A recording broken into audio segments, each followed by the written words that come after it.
Et quand nous étions enfants, il y a un souvenir d'enfance que j'allais oublier. Lorsque nous étions au bord de la route, quand les voitures passaient, chacun cherchait sa voiture. Voilà ma voiture, voilà ma voiture. On enviait les voitures qui circulaient, alors qu'on ne pouvait même pas les approcher. Mais on avait déjà ça en tête. D'autres, par contre, n'y songeaient pas, n'y rêvaient pas. Voilà pourquoi il faut dans la vie souvent être ambitieux, même si on ne réalise pas ses ambitions. Rêver grand, espérer qu'on peut faire des choses, que de ne pas le faire. Les enfants qui sont souvent aînés sont gâtés et ils ne se développent pas vite parce qu'ils n'ont pas trop d'efforts à faire. Alors que les derniers, parce que les parents, à un moment donné, n'ont plus assez de moyens pour mettre au même niveau matériel que les enfants. Parce que le premier enfant est célébré comme une victoire. On est content, on a accouché, on le pomponne, on le gâte. Et très souvent, l'enfant est gâté, choyé. Il ne fait pas trop d'efforts, puisqu'on lui donne à manger à tout moment. Moins de pleurs, on l'encadre. Le troisième, quatrième, la vie devient tellement dure que on ne le laisse pas savoir pleurer. Et c'est ça qui le fait un peu peut-être se développer. Je crois, hein, je crois. Remarquez que très souvent, ce sont les troisièmes, quatrièmes qui sont les plus intelligents dans les familles. Et alors que les aînés ont été très gâtés. Remarquez dans beaucoup de familles, hein, les parents ont toujours considéré le premier enfant comme un exploit, comme un dieu donné, comme un trophée. Et souvent, les troisième, quatrième on néglige un peu. On néglige, c'est à peine si on fait son anniversaire. Alors que l'aîné a tous les anniversaires. Hein. On l'habille à Monoprix, dans les grands magasins. On le présente comme mon fils, c'est mon fils, ma fille. Mais il s'endort, c'est le laurier. Il est choyé, c'est le fils à papa. Le quatrième là, qui souvent, ça fait si on le considère. On ne mise pas sur lui. C'est lui qui finalement, dans la difficulté existentielle, a la chance de vivre d'éclore. Ah, c'est ça. Salut tout le monde, j'espère que vous allez bien. Aujourd'hui, je suis avec un invité qu'on ne présente plus, mon père. Bonjour papa. Bonjour. Comment tu vas? Je vais bien, merci. Super. Alors aujourd'hui, on va avoir une longue discussion qu'on va certainement diffuser en plusieurs fois parce qu'il y a beaucoup de choses à se dire. Déjà, je suis très content que tu acceptes de te livrer à l'exercice de partager ta sagesse, ta philosophie de vie avec ma génération, mais aussi les plus jeunes. Parce que ce qui est bien avec Internet aujourd'hui, c'est que en réalité, ces vidéos vont être un héritage pour de très longues générations. Ça permettra à tes petits-enfants, tes arrière-petits-enfants, même ceux qui ne te connaîtront pas, de pouvoir voir comment tu pensais, quelle était ta philosophie de la vie. Et bien évidemment à des millions d'internautes de pouvoir aussi en bénéficier. Aujourd'hui, on va avoir une dizaine de thèmes. Je ne suis pas sûr qu'on va tout faire dans cette prise. Peut-être qu'on va retourner demain ou un autre jour pour pouvoir avoir toutes les séquences. Mais on va parler de plusieurs thèmes très importants. On va parler de son enfance, de sa formation académique, de sa carrière de banquier, de son leadership, de sa philosophie sur l'argent et les finances personnelles, de l'amour, de la vie de couple, de la parentalité et de la réussite des enfants, de l'amitié et des réseaux, de ses valeurs, de la foi, de l'éthique, de sa résilience, de la santé et de son bilan et comment il voit l'avenir et quel héritage il veut laisser. Donc ça fait beaucoup de thèmes qu'on va devoir parcourir. Donc je ne sais pas combien de temps ça va prendre, mais on va prendre le temps, thème par thème, on n'est pas pressé, histoire de ne surtout pas se précipiter. L'année dernière, on a souhaité t'inviter à Back to Africa. C'était une surprise qu'on voulait faire au public. Malheureusement, l'ambassade de France en a décidé autrement. Hélas. Ils ne t'ont pas donné un visa, ce qui est juste incroyable compte tenu de la qualité des dossiers. Mais bon, quoi qu'il en soit. On a encore Back to Africa cette année, les 11 et 12 octobre, au Palais des Congrès. Back to Africa, pour ceux qui découvrent, c'est l'événement que j'organise tous les ans au Palais des Congrès de Paris. Qui a pour but d'accompagner la diaspora dans ses investissements en Afrique, de l'aider à pouvoir réussir ses investissements en Afrique. L'une des raisons qui m'amène au Cameroun, notamment maintenant, c'est de pouvoir visiter, valider, sécuriser des investissements qui vont être proposés pendant Back to Africa. Par exemple, des gens qui veulent acheter des terrains au Cameroun et qui ne savent pas forcément comment s'y prendre ou qui ont peur d'être arnaqués. En venant à Back to Africa cette année, vous allez avoir à disposition des terrains à très bas prix, 1000 francs le mètre carré, en périphérique de Yaoundé, par exemple. J'ai déjà fait des vidéos là où j'ai montré d'ailleurs ces terrains-là. Si vous ne les avez pas vus, vous pouvez les retrouver dans la chaîne pour les voir.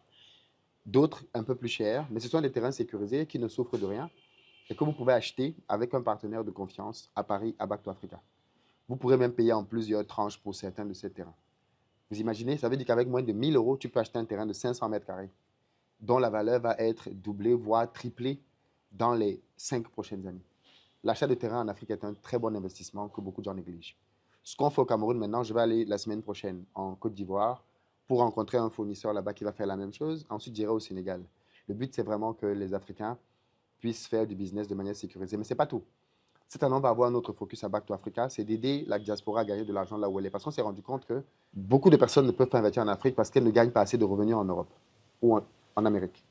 Et donc, ce qu'on va faire cette année, c'est qu'on va vous former pour pouvoir gagner de l'argent en Europe, que ce soit dans l'immobilier, dans les business en ligne comme Amazon ou même dans des filières en carrière. Parce qu'on va avoir un spécialiste cette année qui va vous expliquer comment vous pouvez devenir consultant en Europe et augmenter drastiquement vos revenus. Pour bénéficier de tout ça, vous devez être présent. Donc, la billetterie est ouverte et nous sommes en grosse promotion en ce moment. Et vous pouvez prendre vos tickets dans la barre de description. Il y a un lien.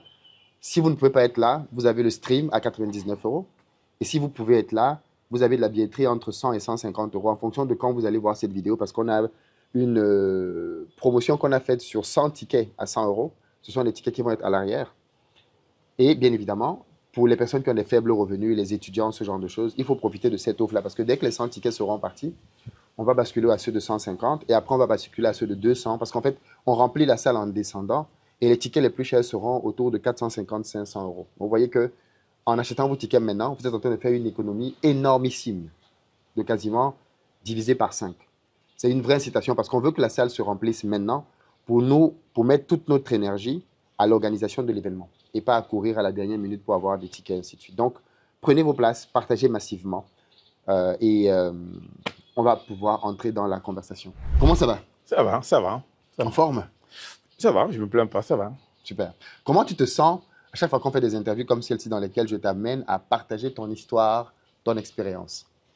Je suis parfois surpris quand je me réécoute parce que c'est souvent improvisé, comme tu le sais. C'est pas préparé et c'est spontané. Et je suis agréablement surpris quand je me réécoute dire des choses peut-être pas idiotes, disons sensées. Et c'est un plaisir souvent au fond de moi-même que je ressens. Alors, qu'aimerais-tu que tes arrière-petits-fils retiennent de la conversation qu'on va avoir aujourd'hui?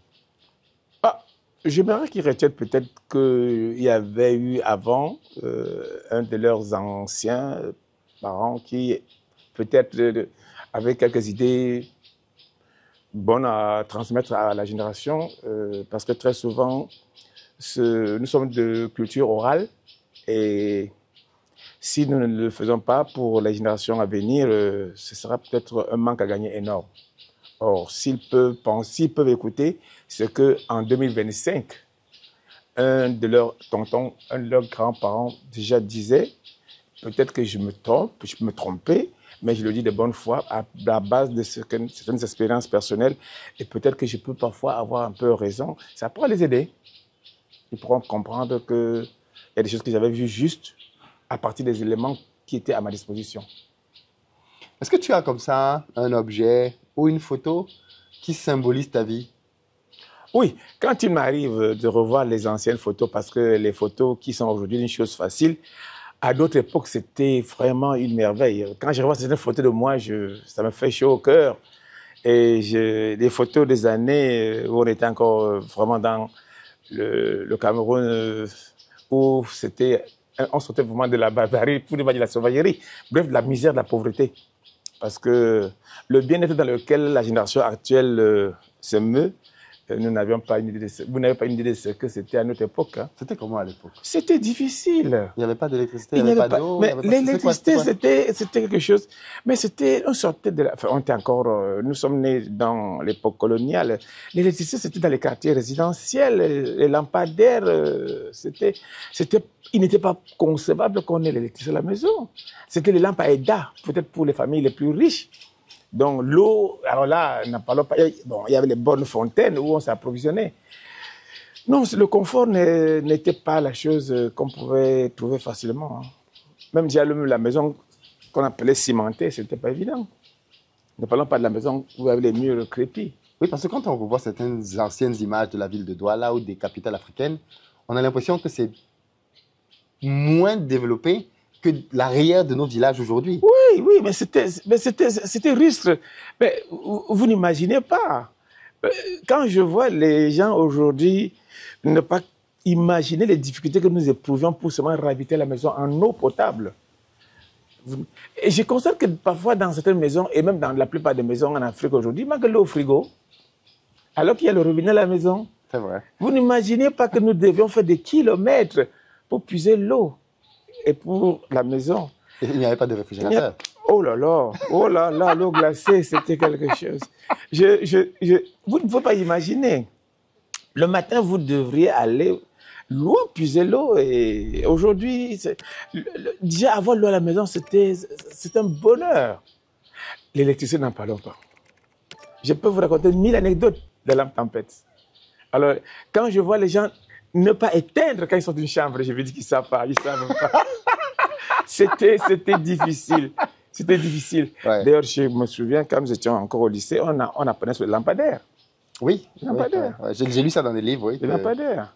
Et Dieu merci, les lampadaires fonctionnaient. Ce n'est pas tout le cas maintenant, même aujourd'hui, c'est un peu baissé. Mais à l'époque, il y avait des lampadaires et il y avait de l'eau dans les bonnes fontaines qu'on a fermées. Bon, ça, c'est une autre histoire.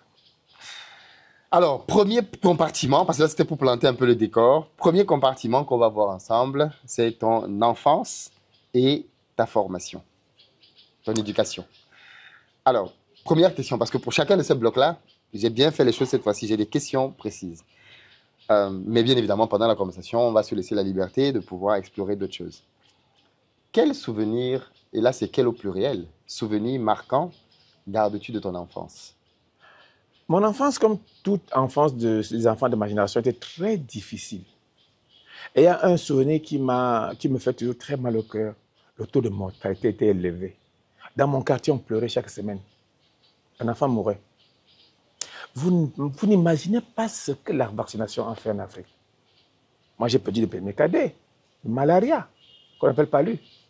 On ne savait pas ce que c'était. D'abord, comment est-ce que la maladie, comment on l'a contacté. Non, c'était difficile à l'époque. L'ignorance était vraiment la chose la plus répandue et le taux de mortalité enfantine était très élevé. Et voilà pourquoi les Africains ont fait souvent beaucoup d'enfants, parce que c'était que la mort va en prendre une partie.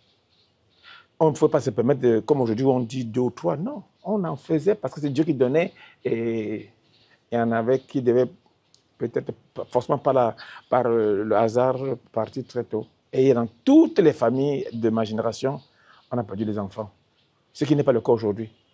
Un enfant qui meurt aujourd'hui, ça pose problème. Alors qu'à l'époque, c'était courant et ça m'a marqué. Je me souviens, j'ai des souvenirs très tristes. J'ai perdu mes petits frères. Je ne comprenais pas. Et c'est avec le temps que j'ai compris que c'était l'ignorance. Les moustiques, on n'avait pas le minimum. Déjà à l'école primaire, à l'époque, on nous donnait les comprimés. Mais à une époque, on avait arrêté. Ce qui fait que nous étions vraiment à la merci des petites maladies, de toutes ces petites maladies. Et les centres de santé étaient rares. La pauvreté, il faut pas aller à l'hôpital, c'était difficile. Non, on revient de très loin. Aujourd'hui, quand on a un enfant qui est vacciné, c'est normal, mais à l'époque, ce n'était pas ça. Et donc, notre génération a eu une enfance très difficile sur tous les plans sanitaires, nutritionnels, parce que les parents n'avaient presque pas d'argent et il fallait survivre, se battre. On vivait pratiquement de l'agriculture des champs. Parce que combien de parents avaient un salaire? Oh, c'est difficile. Aujourd'hui, vous n'imaginez pas. Donc l'enfance était très difficile. Et c'est ce qui explique même pourquoi le dynamisme des gens de ma génération était très très fort. Parce qu'il fallait se battre. On n'avait rien. Le parent ne vous donnait pas l'argent de poche. Vous n'avez pas le droit de déjeuner. Vous devez vous battre le matin quand vous vous levez. Comme, oui, comme le poulet du village qui sort, il va picorer. Il n'y avait rien. Il n'y avait rien. Et c'est le soir que maman pouvait peut-être, si elle avait ramené du champ quelque chose, que vous pouvez manger. Mais il n'y avait pas les tontons qui travaillaient, il n'y avait presque rien. C'était difficile. Non, il faudrait que... Et donc toi, petit garçon, tu sortais de la maison le matin? Je sortais le matin, je levais les fonds de marmite qu'on pouvait aller visiter avant de les laver. Tu faisais quoi dans la journée? Tu t'occupais comment? Bah, on faisait les petits travaux de champ, on cherchait les bouteilles qu'on vendait. Tu avais quel âge à peu près? Non, entre 5 et 10 ans, on cherchait le bois qu'on vendait. On cultivait les champs. On faisait des petits commerces. Moi, je me souviens, j'ai vendu les arachides quand j'étais enfant. Et l'autre jour, quand j'étais à Yaoundé, je suis passé devant la boulangerie de Kalafatas, j'ai eu un pincement au cœur. Je me suis rappelé que j'ai vendu à la boulangerie de Kalafatas, pour ceux qui connaissent Yaoundé. C'était le petit garçon qui vendait les arachides là, à l'entrée. C'était toi? C'est moi. Et dans ma génération, j'ai perdu beaucoup de camarades. C'était une chance. Parce que quand on arrivait à 10, 15 ans, on avait forcément perdu beaucoup de frères. C'était difficile à notre époque. Et qu'est-ce que tu as souvent parlé de ton frère que tu as perdu, de malaria. Comment ça avait été géré? C'était un épisode classique? Oui, on ne comprenait. L'enfant chauffait. Mais les parents étaient ignorants. On n'avait pas de comprimés, on n'avait rien. On faisait ce qu'on pouvait avec ce que pouvait nous donner le guérisseur du coin. Et ça s'aggravait. Donc à l'époque, les gens allaient beaucoup chez les Oui, guérisseurs. puisque c'était un peu plus facile, les herbes, tout qu'on sort. La pharmacopée, on se contentait des herbes. Bon. Et quelquefois, ça passait, ça marchait, mais quelquefois, ça passait pas. Il y a eu, par exemple, le tétanos. Moi, je me souviens quand j'étais enfant, comme tout enfant, j'étais si mal élevé. J'étais parfois, je n'écoutais pas tous les parents. Je me souviens, je ne portais pas les chaussures comme tout enfant quand on est enfant. Et un jour, j'avais la roue de la brouette, je courais, parce qu'on n'avait pas beaucoup de jouets. Avec la brouette, je me freinais. Et un jour, je me suis fendu le pied. Oh là là là là là là. C'est des souvenirs que je n'oublierai jamais. J'ai fait 3 jours sans sortir. Mon pied a été infecté. Je me souviens, ma mère a chauffé l'huile, le couteau et l'huile rouge pour désinfecter. Oh là là là là. J'ai encore les frissons. Le couteau et l'huile rouge. L'huile rouge, parce qu'il fallait désinfecter. Mais on n'avait pas, on ne peut pas me faire un antibiotique ou rien. Non, ce sont des souvenirs quand on y pense. C'était fort. C'est difficile. Et c'est parce que j'avais des parents. Et je ne marchais presque pas. C'est là où on m'a soumis à cette torture-là. Mais quelques jours après, bon, j'ai commencé à marcher. Mais c'était difficile. Donc tu en gardes une enfance ouais. difficile. Difficile. Tu dis souvent que dans les petits boulots que tu faisais, tu cherchais dans les poubelles. J'ai fouillé les poubelles. Il ne faut pas se mentir. Mais j'ai fouillé les poubelles quand j'étais enfant. J'ai habité à côté de Bastos, le grand quartier Bastos à Yaoundé. Je connaissais Yaoundé, je connaissais toutes les ambassades. J'ai fouillé les poubelles. Et c'était classique à ton époque? C'est classique, puisque c'était le paradis. Nous, on était un peu dans la misère totale. Et tout ce qu'on ramassait, on y trouvait, c'était pour nous le trésor. Tout ce qui jetait, c'était pour nous des trésors. Dans les poubelles. Qu'est-ce que tu faisais de ça? Tu allais revendre? Non, c'était pour ta consommation? Si elle va manger, on mangeait. Les bouts de pain, il faut l'avouer. C'est incroyable. Les bouts de pain, on a mangé. Et je me souviens qu'il y avait des poubelles qu'on aimait à la 14, 15 heures quand on jetait le reste. Il faut le reconnaître. Hein. On l'a fait, on dit. Et quand il y avait une occasion comme ça, un mariage ou n'importe quoi comme aujourd'hui, on était présents. Hein. Même si on traînait pour espérer. Ah oui, mais c'est des choses de... Les touristes, vous étiez des invités. Oui, déjà à l'époque, hein, je me souviens, le mariage, on ne manquait pas, on était là. On attendait. Et c'était l'occasion pour manger. Tu es né où? Je suis né à Yaoundé. Tu es né à Yaoundé. Tu n'es pas né à l'ouest. Tu es né à Yaoundé. À Yaoundé. Je suis né à Yaoundé parce que papa, au retour de la Deuxième Guerre mondiale, parce qu'il a fait la guerre sans savoir pourquoi, il est rentré à Yaoundé et il s'est installé à Yaoundé. Et nous sommes nés à Yaoundé. Est-ce qu'il t'a souvent parlé de la guerre? Parce que je sais que ton père a fait la guerre, mais quand est-ce qu'il a été enrôlé? Est-ce que c'était volontaire? C'était de force? Il a été payé? Oh, c'est une très longue histoire. Mon père ne parlait pas beaucoup. Il a été traumatisé par la guerre. Je me souviens quand je suis allé un jour lui parler de la guerre, il était étonné que j'en sache plus que lui. Et il m'a dit, comment tu sais tant de choses sur la guerre que j'ai faites sans savoir pourquoi j'allais la faire. Je lui ai parlé de Sarajevo, tout ce qu'on nous avait fait réciter au lycée. Il était étonné. Et il m'a dit, je vais t'en parler. Bon, je sais qu'avec mes grands frères, il en parlait plus. J'étais plus jeune, j'écoutais. Mais c'était horrible. Il m'a dit que la guerre, c'est quelque chose de très... C'est pas à souhaiter. C'est pas à souhaiter. Parce qu'il m'a dit qu'ils sont morts. Les tirailleurs, beaucoup sont morts. C'était horrible. Et il n'aimait pas... Quand il y pensait, c'était tout triste. Parce que ils sont morts. Il a beaucoup de camarades qui sont morts à la guerre. Et l'un des plus grands regrets que je me souviens avoir de mon père, c'est quand nous sommes allés un jour à la pairie de France, à Yaoundé, qu'il tue sa pension. Elle était minable. Et mon père aimait souvent faire... Eux qui ont fait la guerre, il fallait voir ce qu'on leur donnait. Même les francs de 1 franc, je me souviens, on leur donnait ça par trimestre. Non, c'est souvenirs comme... nos amis les Français n'ont pas de soins été reconnaissants. Et ça, c'est ceux qui sont rentrés de guerre. Parce que ceux qui sont morts en guerre, c'était pas perte et profit. On n'a pas revalorisé leur pension, tout ça. Ils ont été traumatisés. En ayant donc grandi dans cet environnement-là, quels étaient tes rêves de jeune garçon? Quand nous étions... Moi, personnellement, j'ai toujours rêvé habiter dans les maisons que je voyais à Bastos. Je me suis dit que pourquoi... Je me souviens un jour, j'ai posé une question à un monsieur qui a été pour moi un déclencheur. Je lui ai demandé, mais pourquoi certaines personnes habitent ces genres de maisons et nous, on habite dans des maisons en terre battue? Et il m'a dit, ils ont fait l'école. Moi, c'était un déclic. Je me suis dit, quel âge? J'étais à l'école primaire. Est-ce que je continue mon âge? J'ai redoublé. Est-ce qu'on m'a acheté des cahiers? On m'a dit, c'est l'école. Donc, c'est l'école. Et j'ai compris que l'école était franchement le seul tremplin par lequel nous autres nous pouvions sortir de notre misère pour peut-être avoir un peu de place au soleil. Voilà pourquoi j'ai été peut-être le premier de ma génération à aller le plus loin possible. J'avais pris conscience que l'école était franchement quelque chose de formidable. De cette conversation-là? Oui. J'ai voulu aller à l'école. J'ai voulu aller à l'école. Et c'est pour ça que j'ai inculqué à tous mes enfants d'aller à l'école. Et c'était quelque chose de... Je ne sais même pas qui me l'avait dit. C'était un monsieur qui m'avait dit qu'ils ont fait l'école. Ah bon? Et plus tard, j'ai compris qu'effectivement, l'école était le seul, sinon l'un des moyens les plus sûrs de sortir de la misère, de la pauvreté. Parce que quand on a commencé à engager les fonctionnaires au Cameroun, il fallait avoir le CP. Et cela avoir des salaires. Parce que grâce à l'école, beaucoup de gens ont pu émerger. Donc, un enfant qui n'est pas à l'école, qui s'amuse, il ne sait pas ce qu'il perd.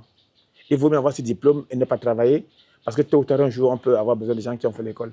Mais quand vous n'avez pas fait l'école, quand vous devez faire l'école, vous avez perdu beaucoup.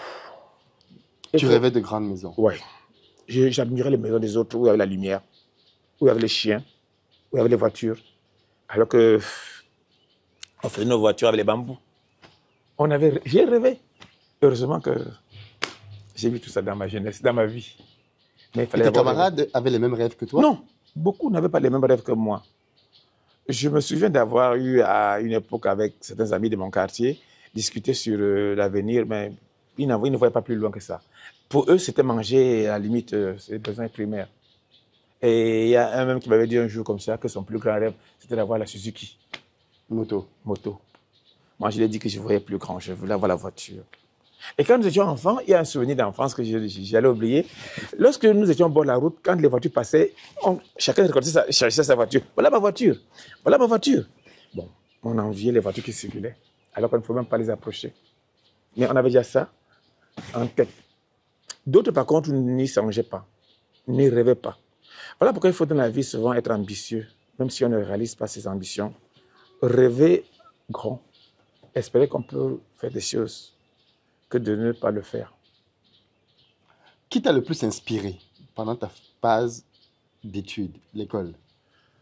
J'ai compris à un moment donné que ceux qui avaient fait l'école dans mon quartier, les familles où il y avait un parent qui était fonctionnaire étaient mieux lotis que nous.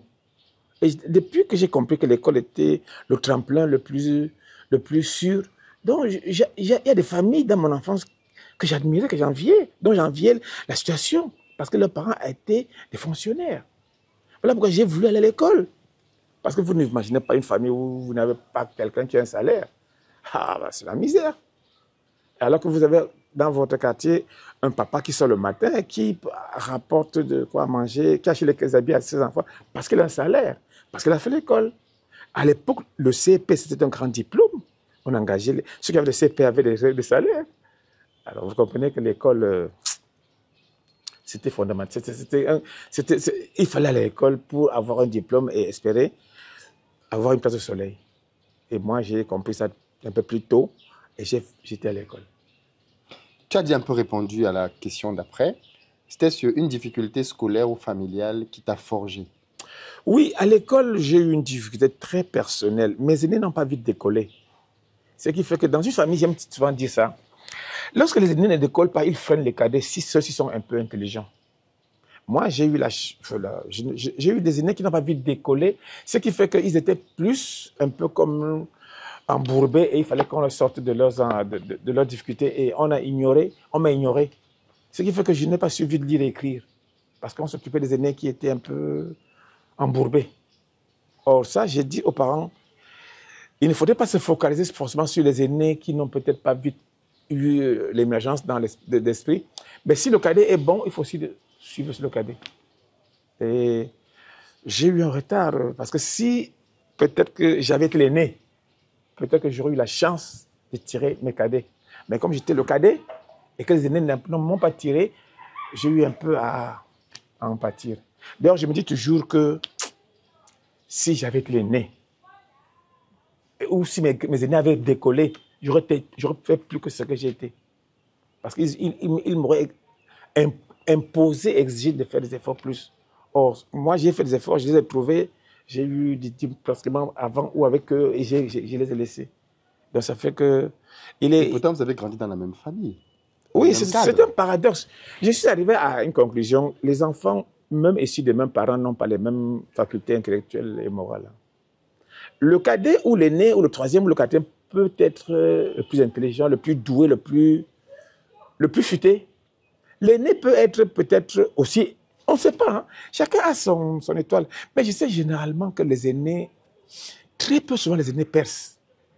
Je me suis posé la question pourquoi les aînés souvent ne percent pas très vite. C'est peut-être parce que les parents croient qu'avoir fait un enfant, c'est déjà avoir réalisé quelque chose d'extraordinaire. Et ils ont trop gâté les aînés.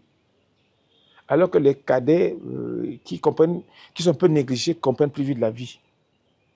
Il y a une boutade que j'avais racontée un jour dans une réunion, les amis ont beaucoup ri. Quand j'avais dit que le premier enfant, on rentre avec les yaourts tous les soirs et le quatrième enfant, c'est avec les bâtons de manioc. Et le premier, c'est à Monoprix que l'on fait ses couches. Le quatrième, on javelise les anciennes couches, on complète avec ce qu'on achète de la friperie. Et ce sont ceux-là qui décollent, hein, ouais. Parce qu'ils ont eu faim, parce qu'ils réfléchissent. Les enfants qui sont souvent aînés sont gâtés et ils ne se développent pas vite parce qu'ils n'ont pas trop d'efforts à faire. Alors que les derniers, parce que les parents, à un moment donné, n'ont plus assez de moyens pour mettre au même niveau matériel tous les enfants. Parce que le premier enfant est célébré comme une victoire. On est content, on a accouché, on le pomponne, on le gâte. Et très souvent, l'enfant est gâté, choyé. Et il ne fait pas trop d'efforts, puisqu'on lui donne à manger à tout moment. Moins de pleurs, on l'encadre. Le troisième, quatrième, la vie devient tellement dure que on le laisse même pas pleurer. Et c'est ça qui le fait un peu, peut-être, se développer. Je crois, hein. Je crois. Remarquez que très souvent, ce sont les troisièmes, quatrièmes qui sont les plus intelligents dans les familles. Alors que les aînés ont été très gâtés. Remarquez dans beaucoup de familles, hein, les parents ont toujours considéré le premier enfant comme un exploit, comme un dieu donné, comme un trophée. Et souvent, les troisième, quatrième on néglige un peu. On néglige, c'est à peine si on fait son anniversaire. Alors que l'aîné a tous les anniversaires. Hein. On l'habille à Monoprix, dans les grands magasins. On le présente comme mon fils, c'est mon fils, ma fille. Mais il s'endort, c'est l'oreiller. Il est choyé, c'est le fils à papa. Le quatrième là, qui souvent s'appelle si on le considère. On ne mise pas sur lui. C'est lui qui finalement, dans la difficulté existentielle, a la chance de vivre d'éclore. Ah, c'est un constat. Hein. C'est un constat. Dernière question sur cette partie. Quelles sont les leçons que tu as apprises très tôt et que tu trouves encore pertinentes aujourd'hui? Tous les parents commettent la même erreur. Ils ont l'impression qu'à faire un enfant, surtout le premier ou les premiers, c'est avoir déjà réalisé sa vie. Mais ils oublient que l'enfant, il faut l'amener, il faut l'éduquer qu'il ne soit pas un pot de fleurs, qu'il ne soit pas un héritier. Et il faut l'amener à ce qu'il soit un combattant. C'est la vie de Dieu qui nous a rendu ce que nous sommes devenus. Malheureusement, nous avons tendance toute génération confondue, à vouloir donner à nos enfants une vie tellement aisée dès le berceau et en essayant de leur éviter de connaître les mines de difficultés. Nos enfants naissent avec des bonnes à la maison, des garçons qui ils ne font rien. Et cela atrophie leur capacité à nos enfants ont des jouets achetés dans les boutiques. Nous, on ne nous achetait pas les jouets. Nous on essaie de faire des trucs pour nous divertir. Ça développait notre esprit. On admirait, on cherchait. Or, quand vous donnez tout à l'enfant, vous l'étouffez un peu. Vous étouffez un peu sa capacité à transcender. Et je me souviens un jour dans une famille ici, assez aisée, j'ai vu un enfant qui achetait des jouets chers pour qu'on ne reconnaisse pas la famille, je ne cite pas le nom. Et il fait ce même jouet 2 mois après avec un petit gadget, l'enfant voulait le nouveau jouet. Et on lui l'a acheté. Alors vous comprenez que ces enfants-là, plus tard, qu'est-ce qu'ils sont devenus? On leur a construit des maisons, on leur a donné des voitures. Ils sont des consommateurs. Bon, généralement, les parents doivent, un peu comme à l'Occident, fabriquer des enfants pour en faire des hommes capables de s'autosuffire, de partir de la maison, de se battre seuls. Ça, j'insiste dessus. Nous avons tendance à créer des héritiers depuis le berceau. Et parce qu'on les aime, au point où on croit qu'ils ne sont venus au monde que pour consommer la richesse que nous avons cherchée et pour laquelle on a trimé. Est-ce qu'il y a eu d'autres leçons que tu as apprises quand tu étais enfant et qui t'ont guidé tout au long de ta vie? Oh, j'ai compris que quand j'étais enfant, il y avait la solidarité un peu dans notre époque parce qu'on était tous pauvres. La pauvreté entraîne la solidarité. Malheureusement, quand on est déjà quand on comprend la vie, on commence un peu à faire distinction entre père, oncle, cousin, tante. Mais à l'époque, c'était ton oncle, ton père, on appelle tu papa, maman, enfant. Mais maintenant, avec l'évolution, avec l'ouverture d'esprit, on distingue un peu. On distingue. On sait que celui-là, c'est quand même mon cousin, c'est pas, il est comme ça. Ça, c'est mon oncle, ça, c'est mon père, ça, c'est bref, l'évolution des mentalités fait que les gens raisonnent plus, font la distinction, savent qui est qui. La preuve que les enfants, par exemple, nés de différents parents, différents pères, par exemple, ils bagarrent, hein. Ça, c'est mon père qui m'avait créé ce que fait la maison. Alors qu'à l'époque, tout le monde était papa, maman dans la même maison, peu importe qui était l'oncle, le cousin. C'est des choses qui, à l'époque, j'appelais tout le monde mon père. Dans mon quartier, tous les papas, vous me tapez. C'était les papas du quartier. Nous étions des enfants du quartier. Et nos parents étaient les parents de tous les enfants. C'est une bonne chose ou pas? Oui, dans la pauvreté, ça va. Mais quand on n'a rien à partager, on ne se gêne pas. J'ai toujours constaté une chose, lorsqu'il y a déjà des biens matériels, comme me disait un ami à moi, je l'aime beaucoup, il se reconnaît peut-être s'il voit cette distinction. Il m'avait dit un jour, quand on causait, il a dit en patois, en bamileke, il avait dit « Ayomta, tla yuana ba yoma ». Ça veut dire, littéralement, quand on dit que c'est beaucoup, si ta part n'est pas dedans, est-ce que c'est beaucoup? Donc chacun cherche un peu sa part. L'individualisme commence à prendre corps en Afrique. Tu es l'enfant de qui? Il y a les actes de naissance où on met le nom du père et de la mère. On distingue déjà, alors qu'à l'époque, le père se contentait de tous les enfants que sa femme lui faisait. Ce sont ses enfants. Non, il y a eu beaucoup d'évolution dans beaucoup de domaines par rapport à notre époque. Alors, l'école, tu en parles beaucoup. Tu as dit tout à l'heure que c'était le meilleur ascenseur social. Ouais. Pour ton époque, tu considères que tu allais très loin dans tes études? Oui. C'était le summum. Aller à l'université de Yaoundé avoir sa licence. Les doctorats, on allait les faire en France. Et quand on est arrivé après 4 années à l'université au Cameroun, on ne faisait pas les doctorats au Cameroun. Donc j'avais atteint le summum. Et j'ai dit, tu vois mes enfants, faites plus que moi et demandez aux vôtres de faire plus que vous. Ah oui. À chaque époque, c'est limite. Parce que j'ai constaté que les gens, pour vous avoir, ils vous approchent toujours sans que vous vous rendiez compte. Ils gagnent votre sympathie et ils deviennent un peu un ami commun. Et quand ils vous présentent un dossier, bon, vous n'êtes plus très regardant. Vous vous dites, bon, il est sérieux, alors que c'est un coup bien monté, préparé. Dans toute activité, il faut se méfier des gens qui vous approchent avec l'air de bonheur, gentil, tout. Ils ont très souvent peut-être une carte cachée. ils veulent avoir votre confiance, baisser votre vigilance et vous laisser un bébé sur le dos. Moi, je me souviens un jour, ça c'est un des derniers souvenirs, un des plus grands souvenirs que j'ai de mon père à moi, il est mort de moi après. J'avais eu la bourse à l'université, je suis allé montrer à maman, elle m'a dit, ah, c'est ton premier salaire dans la vie, il faut aller montrer à papa. Elle a complété, elle m'a dit, va montrer à ton père. Je me souviens bien, c'était une rencontre que je n'oublierai jamais. Je vais trouver mon père dans un endroit où il buvait son vin rouge. Je l'appelle, je dis, papa, à l'université, on m'a donné de l'argent, beaucoup d'argent. C'était les billets de 5 000 francs, les bocassa, les gros billets. Les billets de 10 000 francs n'existaient pas à l'époque. Mon père a été ébahi de me voir sortir autant d'argent. Il admirait l'argent, mon père. J'étais devenu son père, parce que j'étais riche. Je lui ai donné, je lui ai dit, j'ai donné un billet de 5 000. Il a pris avec 2 mains. Je n'oublierai jamais ce geste-là. Je lui ai donné un deuxième billet. Il a dit merci. Je lui ai dit, papa, que j'ajoute? Et si tu veux, je donne un troisième billet. Il faut tout lui donner. Hein. Tellement c'était moi qui l'ai donné à mon père. C'était que je n'arrivais pas. Mon père n'a jamais donné. Que tu as voulu inculquer à tes enfants?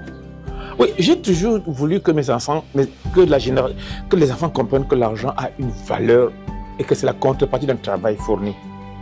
Et quand on l'a, il ne faut pas le dilapider. Il faut savoir que l'argent, c'est comme la fumée. Il faut savoir le conserver d'abord. Je ne sais pas, quand on se moque d'Harpagon, c'est une bêtise. Il faut savoir garder l'argent. Parce que quand tu as l'argent, tu as l'assurance. On peut être même mal habillé, mais quand on a l'argent, on n'a pas peur. On n'a pas peur quand on a son argent dans sa poche. Son porte-monnaie là, je peux t'acheter. Donc il faut inculquer à la génération montante que l'argent est une valeur qu'il faut respecter d'abord, qu'il faut chercher à avoir et qu'il faut utiliser avec beaucoup de bon sens. Ne jamais être dépourvu parce qu'on a dépensé bêtement. Toujours épargner. Ne jamais être à sec. Jamais. Parfois même diminuer ses désirs, ses besoins. Mais être toujours capable, passer devant une boutique, dire je peux t'acheter, toi article, mais je ne t'achète pas. Se dire que j'ai acheté, mais j'ai l'argent. Que d'acheter et demain voir un article qui te plaît, ne pas l'acheter et avoir la frustration. Je peux t'acheter, j'ai l'argent. C'est quelque chose qui fait que vous êtes digne, vous avez une consistance. Parce que quand vous n'avez pas d'argent, vous êtes fragile.